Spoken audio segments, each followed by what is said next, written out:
Numerical solve करेंगे। इससे पहले वाले वीडियो में हमने देखा था कि जीसीए, सीसीए और इंटेंसिटी ऑफ इरिगेशन क्या होता है, इसको हमने समझा था। इन तीनों टर्म्स का यूज़ यहाँ पे इस न्यूमेरिकल में होना है।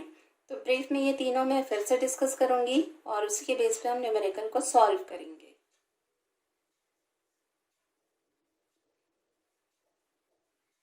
पहले मैं न्यूमेरिकल को रेट कर रही हूँ। An irrigation canal has gross commanded area of 80,000 hectares, out of which 85% is cultivable irrigable. The intensity of irrigation for Kharif season is 30% and for the Rabi season is 60%. Find the discharge required at the head of the canal if the duty at its head is 800 hectares per cubic for Kharif season and 1700 hectares per cubic for the Rabi season. अब इस question में हमको सबसे पहले ये पता होना चाहिए कि ग्रॉस कमांडेड एरिया क्या होता है। तो मैंने प्रीवियस वीडियो में भी डिस्कस किया था, आप चाहें तो उसको लिंक के थ्रू देख सकते हैं कि उसमें क्या समझाया गया है। मैं यहाँ पे ब्रीफ में बता रही हूँ कि ग्रॉस कमांड एरिया क्या होता है। अगर कोई कैनाल सिस्टम है तो कैनाल सिस्टम में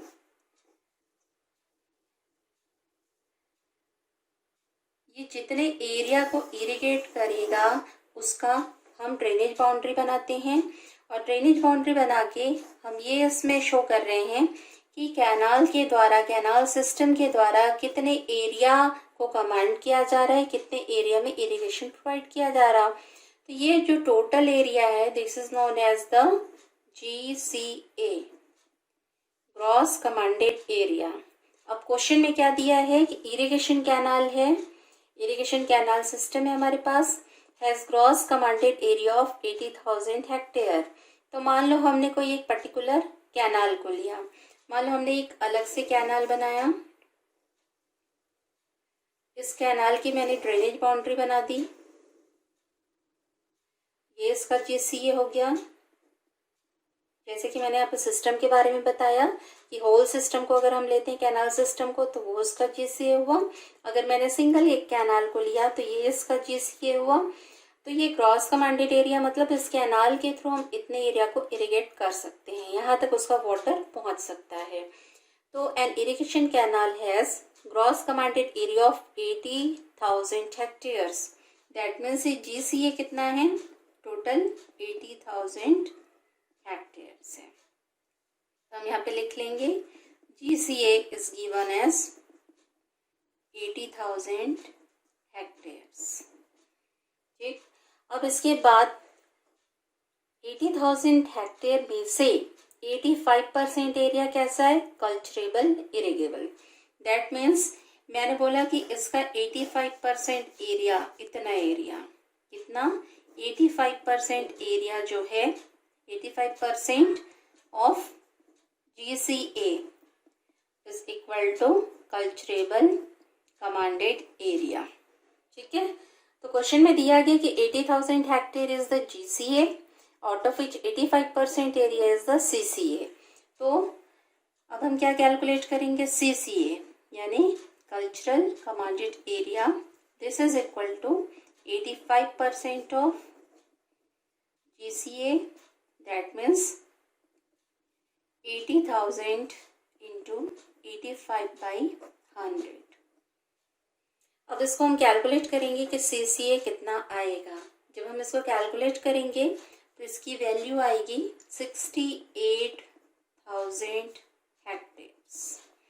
इसका मतलब क्या हुआ, ये फर्स्ट लाइन आप पढ़ेंगे कि एक इरिगेशन कैनाल है, उसका क्रॉस कमांडेड एरिया गिवन है 80,000 हेक्टेयर्स, उसमें से 85% एरिया कैसे है, कल्चरेबल इरिगेबल है, दैट मीन्स वो CCA है। तो CCA is equal to 85% of the GCA which is given as 80,000 hectares. तो 80,000 का 85% हम सॉल्व करेंगे तो आएगा 68,000 हेक्टेयर्स। तो हमने यहाँ पे निकाल लिया CCA। अब उसके बाद आगे हम इसको देखते हैं कि intensity of irrigation for kharif season is 30%। मैंने बताया था इंटेंसिटी ऑफ इरिगेशन क्या होता है। इंटेंसिटी ऑफ इरिगेशन मीन्स उतना एरिया CCA का जहाँ पे एक सीजन में या एक ईयर में इरिगेशन प्रोवाइड किया जाता है। तो यहाँ पे बताया जा रहा है कि खरीफ सीजन में कितना इरिगेशन हुआ 30%, रबी सीजन में कितना हुआ 60%। तो इसको हम एरिया में कन्वर्ट करेंगे। हमारे पास कितना है, culturable irrigable area is culturable irrigable area, ये हमने अभी कैलकुलेट किया है जो कि CCA है 68,000 हेक्टेयर्स। ये क्या है, CCA है जो मैंने यहाँ पे कैलकुलेट करके बताया। उसके बाद हम क्या निकालेंगे, एरिया अंडर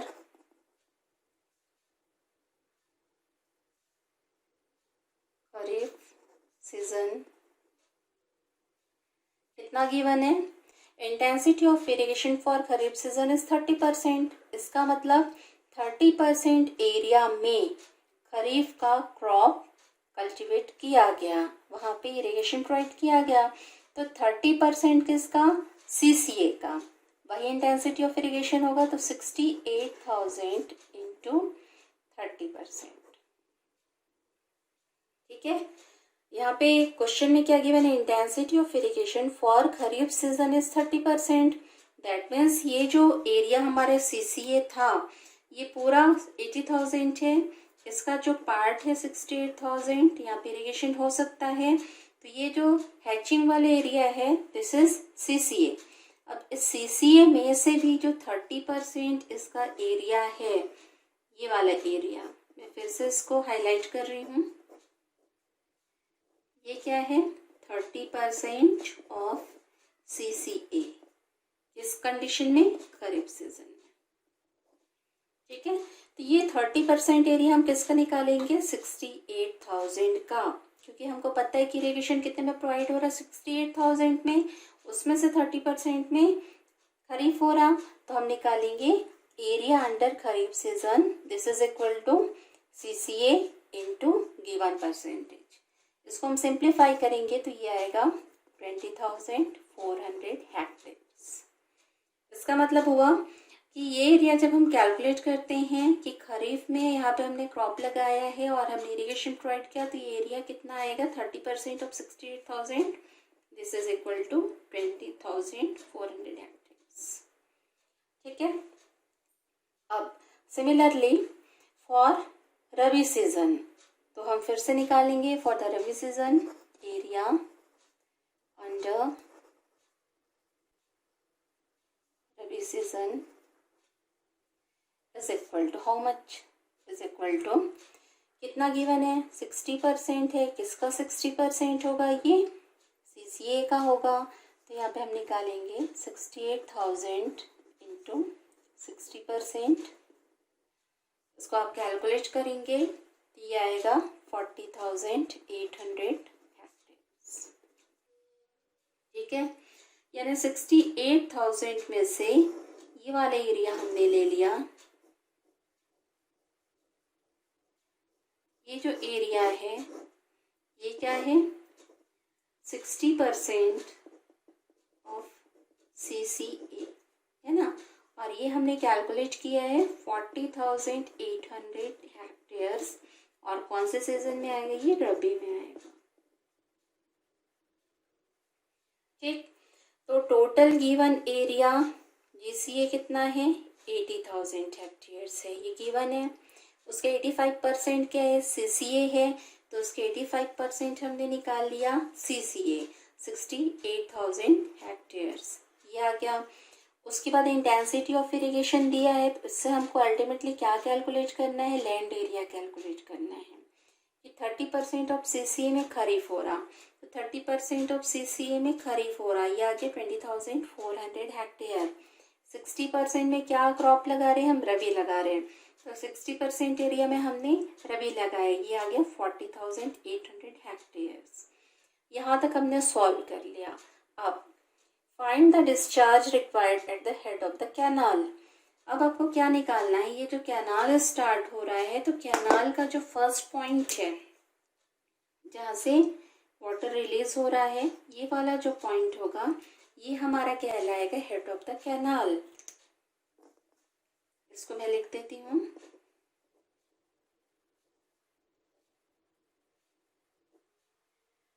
तो इस पॉइंट पे हमको क्या करना है, डिस्चार्ज कैलकुलेट करना है। इस पॉइंट पे, ए पॉइंट पे हमको डिस्चार्ज कैलकुलेट करना है। अगर वहाँ पे ड्यूटी की वैल्यू 800 हेक्टेयर पर क्यूमेक है तब। यहाँ पे ड्यूटी कितनी गिवन है, D is equal to 800 hectare per cumec, ये गिवन है। उस कंडीशन में हमको करना है। लेकिन ये जो ड्यूटी है 800 ये किसके लिए है, खरीफ के लिए है, और 1700 ड्यूटी किसके लिए आएगा, रबी के लिए। तो अलग अलग सीजन में अलग अलग ड्यूटी है। रबी के लिए ड्यूटी, उसको मैंने बोल दिया डी खरीफ, और यहाँ पे मैंने बोल दिया duty for rabi, this is equal to 1700 hectare per cumec.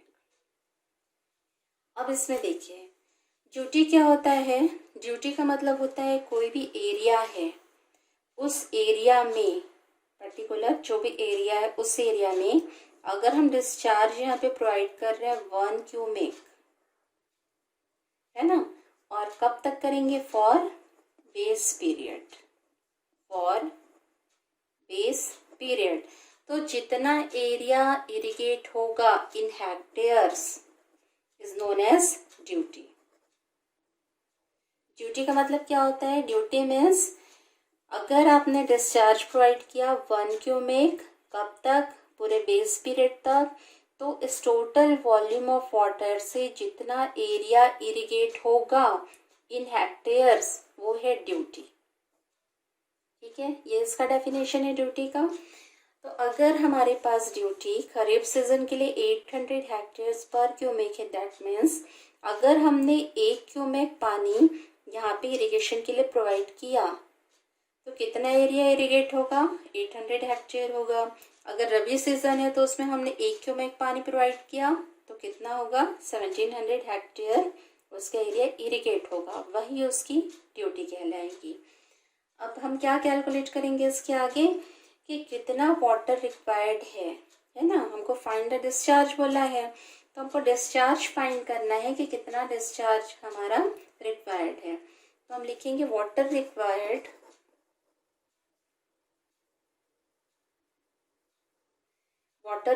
at the head of the canal, इसके लिए हम कर रहे हैं इसको, सबसे पहले हमारा कैलकुलेशन होगा फॉर खरीफ सीजन, है ना। सबसे पहले हम कैलकुलेशन करेंगे खरीफ सीजन के लिए। तो आपको ये पता है कि ड्यूटी का मतलब होता है कि आपको 1 क्यूमेक डिस्चार्ज में अगर आपने पूरे बेस पीरियड तक दिया तो कितना एरिया इरिगेट होगा इन हेक्टेयर्स, वो क्या कहलाएगी आपकी, ये जो चीज़ है इसको हम बोल रहे हैं ड्यूटी। 3 चीज़ें आती हैं इसमें। 1 क्यूमेक वाटर से पूरे बेस पीरियड तक आप अगर अप्लाई करोगे तो जितना एरिया इरिगेट होगा in hectares is known as duty. इसीलिए ड्यूटी का जो यूनिट है वो है हेक्टेयर पर क्यूमेक। इसकी यूनिट से आप समझ सकते हैं कि 1 क्यूमेक वाटर में जितना एरिया इरिगेट होगा इज नोन एज ड्यूटी। और वाटर कब तक अप्लाई करना है, फॉर बेस पीरियड। और बेस पीरियड का मतलब क्या होता है, बेस पीरियड जो है टाइम ड्यूरेशन है in between the first watering and last watering. जैसे आपने अपना क्रॉप लगाया, वहाँ से आपने पहली बार वो दिया, इरिगेशन प्रोवाइड किया, से लेके लास्ट इरिगेशन जब तक कि आपने उसको हार्वेस्ट नहीं किया, तो हार्वेस्टिंग के जस्ट पहले वाला जो वाटरिंग है वहाँ तक का जो ड्यूरेशन है वो बेस पीरियड होगा। तो ड्यूटी मीन्स अगर आपने 1 क्यूमेक डिस्चार्ज आपने प्रोवाइड किया इरिगेशन के लिए, कब तक, पूरे बेस पीरियड के लिए, तो जितना एरिया हेक्टेयर में आएगा वो उसका ड्यूटी होगा। तो अब हमको इसमें क्या कैलकुलेट करना है, water required at the head of the canal if duty is given. तो ड्यूटी कितना गिवन है यहाँ पे आपको, ड्यूटी इज 800, है ना। और आपका एरिया आपको पता है, खरीफ का एरिया कितना है, area for kharif this is equal to 20,400 hectares. ये आपने कैलकुलेट किया इरिगेशन की इंटेंसिटी से। हमारे पास एरिया है, हमारे पास ड्यूटी है। खरीफ की ड्यूटी कितनी गिवन है? 800 हेक्टेयर पर क्यूबिक। तो आपको निकालना है डिस्चार्ज क्यू। डिस्चार्ज क्यू हम कैलकुलेट करेंगे कि कैसे आएगा, ठीक है। तो डिस्चार्ज क्यू कैलकुलेट करने के लिए आप सबसे पहले इसमें क्या देखोगे कि 800 हेक्टेयर्स जो है इसमें कितना है हमारा 1 क्यूबिक। तो गिवन एरिया कितना है हमारा खरीफ का 20,400 हेक्टेयर्स है। तो इसको हम निकाल सकते हैं, कितना आएगा 20,400 डिवाइडेड बाई 800 क्यूबिक। इसको सिंप्लीफाई करेंगे तो इसकी वैल्यू आएगी 25.5 क्यूबिक। ये कैसे आ रहा है देखिए, हमने इंटेंसिटी ऑफ इरिगेशन से निकाला खरीफ का area. Duty of kharif question में गिवन है, तो ड्यूटी ऑफ खरीफ इसका आप मीनिंग समझिए कि 800 हेक्टेयर अगर एरिया इरिगेट हो रहा है तो वाटर कितना प्रोवाइड किया जा रहा है 1 क्यूबिक। इस चीज़ से हम ये समझेंगे 800 हेक्टेयर पर क्यूबिक मीन्स 800 हेक्टेयर को इरिगेट करने के लिए कितना वाटर लग रहा है 1 क्यूबिक वाटर लग रहा है ना। तो हैंस 20,400 हेक्टेयर्स अगर एरिया हो तो कितना क्यूबिक वाटर लगेगा? तो 25.5 क्यूबिक वाटर लगेगा। कहाँ पे? कैनाल के हेड पे ये वाटर हमको लगेगा। ये हमारा फर्स्ट इक्वेशन आ गया जो हमको कैलकुलेट करना था कि खरीफ के कंडीशन में कितना होगा। अगेन फॉर द रबी, रबी के लिए एरिया कितना है? एरिया फॉर रबी हमने निकाले यहाँ पे। रबी सीजन में कितना होगा 40,800 हेक्टेयर्स, ठीक है। Duty of rabi is given as duty rabi season में गिवन है 1700 हेक्टेयर पर क्यूबिक, ठीक है 1700 हेक्टेयर पर क्यूबिक। अब हमको क्या निकालना है कि रबी के सीजन में कितना क्यूबिक वाटर रिक्वायर्ड होगा, डिस्चार्ज कितना होगा। तो हम कैसे निकालेंगे? आप यहाँ से देख सकते हैं कि 1700 हेक्टेयर्स है, तब डिस्चार्ज कितना है 1 क्यूबिक है, ठीक है। तो अगर एरिया टोटल एरिया 40,800 हेक्टेयर होगा तो डिस्चार्ज कितना होगा 40,800 divided by 1700। This is equal to, इसको आप सिंप्लीफाई करेंगे तो ये आएगा 24 क्यूबिक, ठीक है। ये आ गया 24 क्यूबिक। ये हमारा इक्वेशन नंबर 2। अब हमने क्या क्या निकाल लिया देखिए। सबसे पहले हमने निकाला कि कितना डिस्चार्ज लगेगा कैनाल के हेड में अगर खरीफ क्रॉपिंग होती है। तो आंसर है हमारे 25.5 क्यूबिक। और कितना डिस्चार्ज लगेगा अगर हमने रबी के लिए इरिगेशन प्रोवाइड किया तो लगेगा 24 क्यूबिक। अब ये कैनाल तो वो का वही है, सेम कैनाल आ रहा। एक बार खरीफ के लिए हम यूज़ कर रहे हैं, एक बार रबी के लिए यूज़ कर रहे हैं। तो कैनाल में डिस्चार्ज हमने कैलकुलेट किया कि अगर खरीफ का है क्रॉपिंग तो उस कंडीशन में जो डिस्चार्ज होगा वो कितना होगा 25.5 होगा। बट अगर रबी है तो उस टाइम पे डिस्चार्ज कितना लगेगा 24 क्यूबिक लगेगा। अब कैनाल सेम है तो इस कैनाल को अगर हम डिज़ाइन करेंगे तो खरीफ के लिए करेंगे कि रबी के लिए करेंगे। अब आप इसमें दोनों में देखिए, दोनों का जो टाइम पीरियड है वो डिफरेंट है। जब खरीफ रहेगा तो रबी नहीं रहेगा, रबी रहेगा तो खरीफ नहीं रहेगा। अब फॉर एग्जांपल अगर मैंने रबी के लिए डिज़ाइन किया 24 क्यूबिक के लिए मैंने इस कैनाल को डिज़ाइन किया तो खरीफ में रिक्वायरमेंट तो 25.5 है तो हमारा डिस्चार्ज कम पड़ेगा। तो हमको क्या करना होगा, खरीफ का जो डिस्चार्ज है दोनों में से कौन ज़्यादा है देखिए, खरीफ का डिस्चार्ज है। तो खरीफ सीजन में पानी ज़्यादा लग रहा है, रबी सीजन में पानी कम लग रहा। तो हम कैनाल डिज़ाइन करते समय ज़्यादा वैल्यू को चूज़ करेंगे। दोनों में से जो बड़ा होगा, दोनों में से मैक्सिमम जो भी होगा उसको हम चूज़ करेंगे कैनाल डिज़ाइन के लिए। तो रबी में 24 आ रहा, खरीफ में 25.5 आ रहा। तो हम लेंगे कैनाल डिज़ाइन के लिए 25.5 क्यूबिक, और इसको ये जो कैलकुलेशन है ये हमारा आ रहा है एवरेज वैल्यू से। तो जब एक्चुअल डिज़ाइन होता है तो हम ये एवरेज वैल्यू कंसीडर नहीं करके हम पिक वैल्यू कंसीडर करते हैं, जो कि इसका कितने टाइम्स होगा, 20% हायर होता है। यानी हम जब डिज़ाइन करेंगे तो इसमें भी 1.2 का मल्टीप्लाई करके लेंगे, बट यहाँ भी हमको सिर्फ ये बताना है कि डिस्चार्ज कितना है। तो हम बोलेंगे डिस्चार्ज, ये हमारा आंसर होगा, discharge at the head of canal is equal to 25.5 cubic. ठीक है, तो ये आंसर हमारे यहाँ पे कंप्लीट हो गया कि हेड ऑफ द कैनाल पर डिस्चार्ज कितना होना चाहिए, दोनों में से जो भी बड़ा हो 25.5 क्यूबिक होना चाहिए। लेकिन जब एक्चुअल डिज़ाइन का टाइम आता है तो ये एवरेज डिस्चार्ज को हम नहीं लेते हैं, जो कि ड्यूटी के बेस पे कैलकुलेट हुआ है। वहाँ पे हम पिक डिमांड की बात करते हैं। तो जो पिक वैल्यू होगी इसकी वो होगी 20% एक्स्ट्रा इससे, तो इसमें हम 1.2 का मल्टीप्लाई करके उसको कैलकुलेट कर सकते हैं। तो अभी इस क्वेश्चन के बेस पे जो हमारा आंसर है वो है 25.5।